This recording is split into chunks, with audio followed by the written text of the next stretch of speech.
আমাদের এখানে এই মুহূর্তে মানে আমাদের গতকাল পর্যন্ত ছিল 10 জন, তারপর গতকাল রাত 12:15 আরেকজনের দিয়ে আমাদের হসপিটালে আসার পরে 11 জনের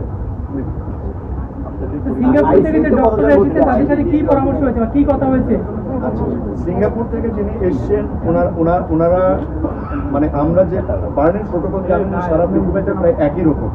তো আমরা যে ডিসিশনগুলো নিচ্ছি সেই ডিসিশনের সঙ্গে উনি আমাদের সঙ্গে শেয়ার করেছেন, ওনার কিছু ডিসিশনও আমাদের সঙ্গে শেয়ার করেছেন। একসঙ্গে আসলে এটা কোনো একক বা ব্যক্তিগত ডিসিশন না, আমাদের টোটাল যে এক্সপার্ট প্যানেল সেই প্যানেলের সমস্ত সদস্যের মতামতের ভিত্তিতে ওনারও কিছু মতামত আছে, সেই অনুযায়ী আমরা চিকিৎসার গুলো চাই। আমাদের ক্রিটিক্যাল পেশেন্ট হচ্ছে 8 জন, ক্রিটিক্যাল পেশেন্ট 8 জন, আর সিভিয়ার পেশেন্ট 13 জন, আর ইন্টারমিডিয়েট গ্রুপে 20। কথা বলেননি উনি, ওই যে আমাদের পরামর্শ এটা আমরা প্রতি 12 ঘন্টা পর পর অ্যাসেস করবো। অ্যাসেস করে মোটামুটি একটা ধারণা আমরা সবাই মিলে নিচ্ছি, আগামী 48 ঘন্টা আগে হয়তো এই ডিসিশনটা আমাদের পক্ষে কারোর পক্ষে ফাইনালি বলাটা বোধ হয় সম্ভব হবে। ইন্ডিয়া থেকে একটি প্রতিনিধি দল আমরা এই বিষয়ে আসলে বলতে পারবো না। এই বিষয়টা একেবারে আমাদের পররাষ্ট্র মন্ত্রণালয় এবং আমাদের স্বাস্থ্য মন্ত্রণালয়ের উদ্যোতন কর্তৃপক্ষ। আপনাদের প্রয়োজন আছে কিনা? আমাদের প্রয়োজন বলতে দেখেন, এরকম একটা ম্যাস ক্যাজুয়ালিটিতে এরকম এটা কিন্তু একটা ন্যাশনাল এবং ইন্টারন্যাশনাল বিষয়, এবং বাচ্চারা কিন্তু অসুস্থ।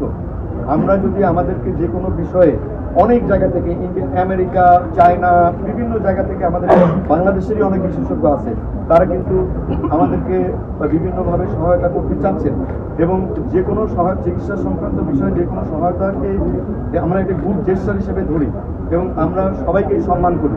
কিন্তু এই মুহূর্তে আমরা যে প্রোটোকল নিয়ে আগাচ্ছি, আমরা মনে করি যে এই প্রোটোকল নিয়েই আমাদের সামনে আগামী ভবিষ্যতে যদি এই বিষয়ে কেউ সুপরামর্শ আমাদের দিয়ে থাকেন এবং আমরা যদি মনে করি সেটা আমাদের রোগীদের জন্য ভালো হবে, ডেফিনেটলি এই ব্যাপারে আমরা মোটেই ইগোইস্টিক নই। চিকিৎসার ব্যাপারে একটা বাচ্চার ভালো হওয়ার ব্যাপারে কোনো সুপরামর্শ অবশ্যই আমরা বিবেচনায় নিব। আমরা যে কোনো পরামর্শ আসলে আমরা সবাই মিলে, ক্রিটিক্যাল পেশেন্ট আছে এই মুহূর্তে 8 জন, আর সিভিয়ার ক্যাটাগরিতে আমাদের পেশেন্ট আছে 13 জন, আর বাকি পেশেন্ট আরো 23, সেটা হচ্ছে ইন্টারমিডিয়েট ক্যাটাগরি। অর্থাৎ মোট 44 জন রোগী এই মুহূর্তে আমাদের ন্যাশনাল বার্ন ইনস্টিটিউটে আছে, ভর্তি হিসেবে আমাদের কাছে। এরপরে যদি আপনাদের কোনো প্রশ্ন থাকে, 44 জন পেশেন্ট এই মুহূর্তে আমাদের ইনস্টিটিউশনে ভর্তি আছে। আমরা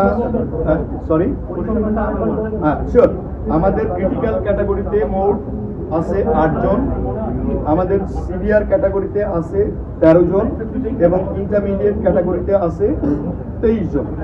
সিঙ্গাপুরের যে ভদ্রলোক আসছেন উনি আমাদের সঙ্গে বসছিলেন। অ্যাকচুয়ালি উনি সরাসরি কোনো চিকিৎসা পদ্ধতি বা রোগীদের সঙ্গে উনি কোনো কথা বলেননি। আমরা যে রোগীগুলো নিয়ে যে আলোচনাটা আমরা করেছি, আমাদের সাথে উনিও কিছু মতামত দিয়েছেন। এই মতামতের ভিত্তিতে আমরা ক্যাটাগরি এবং ম্যানেজমেন্ট প্রোটোকলটা আবার ঠিক করেছি। আপনারা জানেন যে আগেও আমরা বলেছি যে বার্নের ম্যানেজমেন্ট একটা ডাইনামিক প্রসেস।